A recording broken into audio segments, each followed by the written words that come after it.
बिहार में एक मिथ्या बोली जाती है कि बिहार के जो अधिकतम विधायक, सांसद जो हैं, उनके ऊपर कई सारे मुकदमे दर्ज हैं, चाहे वो रंगदारी का हो, मर्डर का हो, रेप का हो।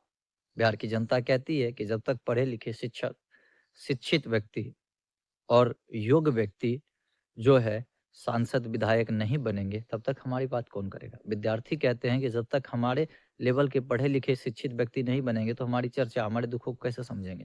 ये जनता बोलती है। लेकिन पता है इस बार बिहार विधानसभा चुनाव 2025 में जनस्वराज ने ऐसे-ऐसे प्रत्याशी उतारे थे जो पढ़े-लिखे शिक्षित थे।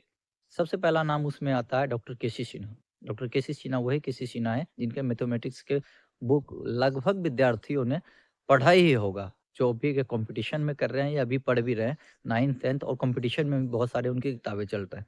जब जनस्वराज ने उनको प्रत्याशी उतारा था, प्रत्याशी के तौर पे विधानसभा का चुनाव लड़ाया, तो बिहार की जनता ने उसको ऐसे नकार दिया जैसे उनका कोई वैल्यू ही नहीं है। तो अब सवाल ये उठता है कि जो बिहार की जनता ये कहती है कि पढ़े-लिखे शिक्षित व्यक्ति को जो है चुनाव में आना चाहिए, विधायकी लड़ना चाहिए और उसी व्यक्ति को हम लोग जिताएँगे। तो जब आपको उम्मीदवार मिलता है, तो आप उसे जिताते नहीं हैं। तो आप किस आधार पर अगले समय या कभी बोलिएगा कि पढ़ा-लिखा शिक्षित व्यक्ति नहीं था, उसको क्या समझ होगा, क्या वो बनाएगा, हमारा विकास क्या करेगा? जब आपको पढ़ शिक्षित व्यक्ति मिलता है और आप उसको जिताते ही नहीं हो, तो आपको बोलने का भी अधिकार नहीं है और आप सच में इसी के योग्य हैं कि आपको बिहार के नेता जो ठगते हैं, करते हैं, वो एकदम ठीक करते हैं क्योंकि आप ही अपने पैर के ऊपर कुल्हाड़ी मारते हैं, नेता आपको कुल्हाड़ी मारने नहीं जाता है। जहाँ पर अभी जनता के लिए नेता को लड़ना चाहिए था, वहाँ पर जनता नेता के लिए लड़ रही थी। गज़ब का बिहार है और लगता है हमको कि बिहार इसी तरह चलता रहेगा और बिहार की दुर्गति का ज़िम्मेदार असल में कोई है, तो वो जनता है, ना कि नेता है। अगर कोई बोलता है कि नेता है, तो सबसे पहले उसको पकड़ के पूछिए कि जब आपके पास पढ़ा-लिखा शिक्षित व्यक्ति आया था,